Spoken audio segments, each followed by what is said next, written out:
Hi. So I think I am live. Good afternoon. Happy Tuesday. Coming to you live from Waukesha, local home. Hi, Myung. So I am going to give it one more minute, but I'm really excited, and then hopefully you guys can come and join. The Lord really spoke to me these past couple of days, and I'm just excited to share and really allow God to tell you guys what this is going to be all about. And let's see, Sheldon and Yuri, hi, or Yure, sorry. Hi everyone. Alrighty, so peace. Be still.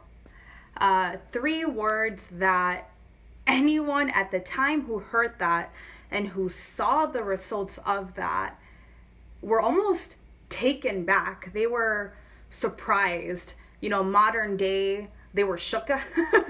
And they just couldn't believe what they had just witnessed. You see, everything that had occurred right before then, and by the way, I'm referring to Matthew 5-8. All right. So if anybody wants to go ahead and check the story, I do see that it's kind of, oh, here we go.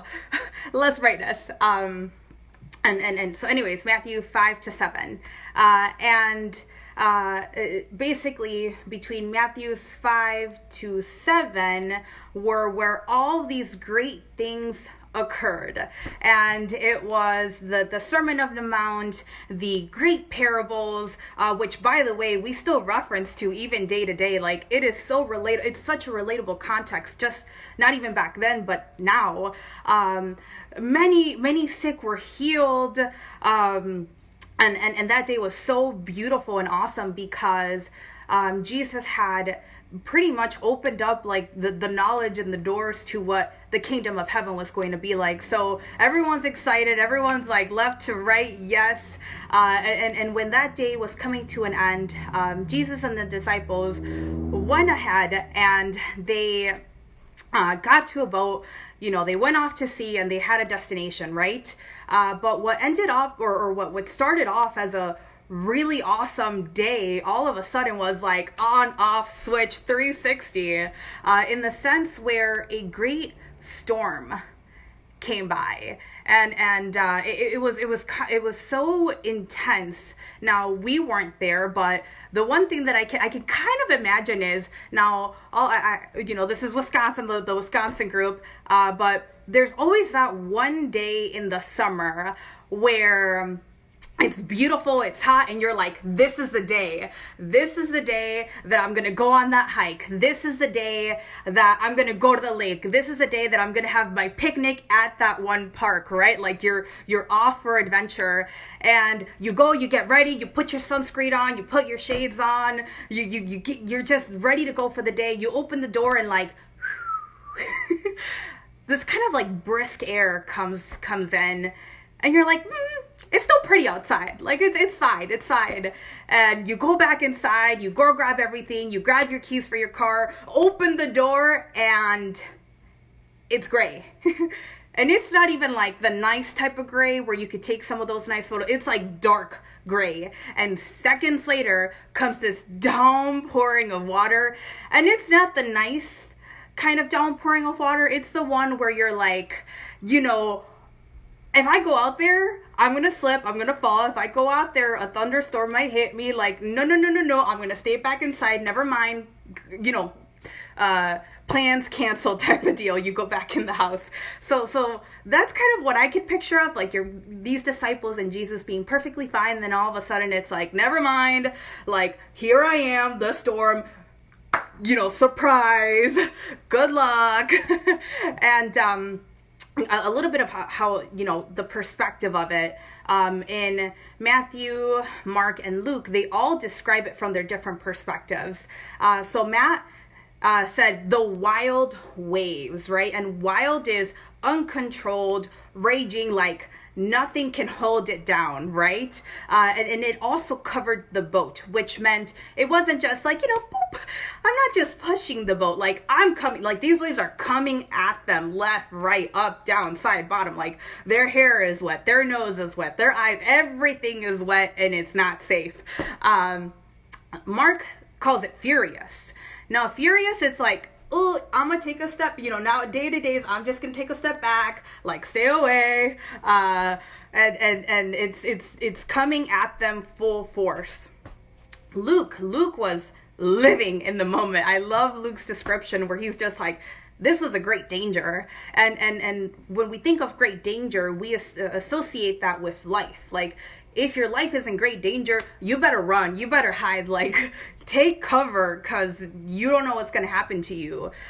And yet these guys were out at sea where the only covered was their boat, and their boat was getting covered in water. So yeah, it almost seems like everything was just falling apart on them. And in this moment of desperation, all of their skill sets were failing. And actually, I'm gonna to the point where these guys, some of them were fishermen, some of them knew the waves. This wasn't their first rodeo, but yet they couldn't everything that they put in was just in vain.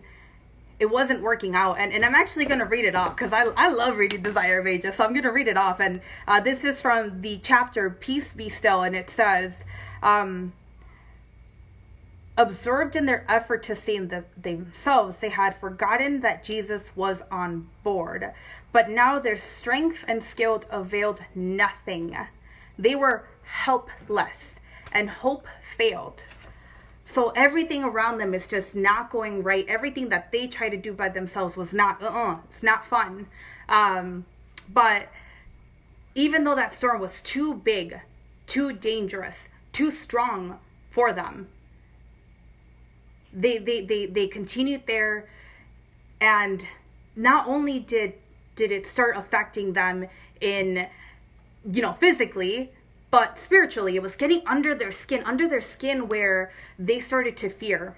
I'm going to quickly fast forward here, but Jesus wakes up, rebukes them, which, by the way, we're going to do a quick pause on that. He rebukes them, and he's like, oh, men of little faith, like, that was a great burn right there. It's cold, it's wet, and none of that. It's like mic drop from Jesus. But anyways, again, fast forward. Finally, Jesus gets up and he says, peace, be still. Peace, be still. And at that moment, the waves, the wind, everything just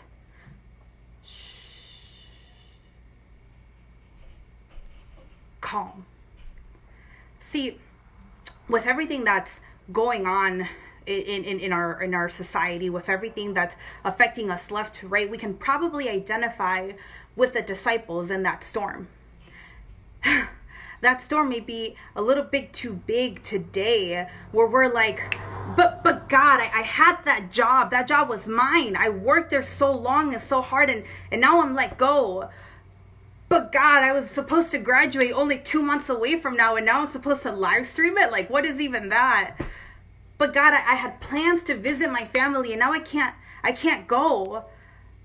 The storm is coming around you. It's entrapping you. It might feel dangerous. And sometimes the more that we try to be in control, and the more that we try to be in the storm, we just find ourselves helpless, regardless of the skill set, or regardless of how much we studied, or everything that we've done. Here's the thing. Even though the storm was there, and even though the disciples were struggling, Jesus was right there all along. He was right there. And here's the thing, that the Lord wants you to know, watcher on the other side, that it's okay. My child, peace. Stop fighting. Stop trying to use your skill set. Be still. Peace. You see, For the Lord your God is your shepherd, you shall fear no evil. We know it and we recite it, but now is the time to claim that. See, the same God that in Genesis built the sun, the skies, the animals, the sea, the same God that through Jesus created this huge miracle in Matthew chapter 8 that stopped the wind and the seas. He's with you. And he's ready to tell you, hey, I'm here to give you peace. I'm here to calm your storm. And don't forget, see, he's there for you. And yes, just like the disciples, they kind of leaned on their own, they leaned on their own skill set. But here's a friendly reminder. Don't forget to be rooted in, to be leaning on Christ. You see, whenever there's a big storm, you turn on the TV and there's always a reporter and you see the disaster left to right. You see all these different calamities, nothing left but like way off in the distance. You see a standing tree. And I'm no geologist, I'm no nature person, but what may make that one tree standing was its roots. And when the storm, when the winds, when they come crushing down, like, you guys see that back there? That's you see that big wave, like it's ready to get you, like it's coming after you. When it's coming after your job, when it's coming after your friends, when it's coming after your relationship, when it's coming after your education, when it's coming after you. Don't forget about God. Don't forget the root of it. See, don't give in to the anxiety, the desperation, the discouragement, because God is the opposite of that. He is like, I'm here to save you. I'm here to deliver you. I'm here to provide for you. I'm here to be your lawyer. Like, I'm here to be all of this for you, but I'm here to also give you peace. That stillness that you need in this time of a storm. And here's the thing, just like those trees that you're going to see in that reporter in the back, right? Standing sturm and from. You can come out of whatever storm is going through in your heart, in your mind, in your spiritual life, unmoved, untouched, secure. So, my brothers and sisters in Christ all over Wisconsin, and for those of you who are outside, in these times, don't forget that Jesus is right next to you. He can give you that peace and that calm. And when your foundation may be shaken, your roots shall be in Christ. Thank you. And now I got to get out of here. I don't know how to do it.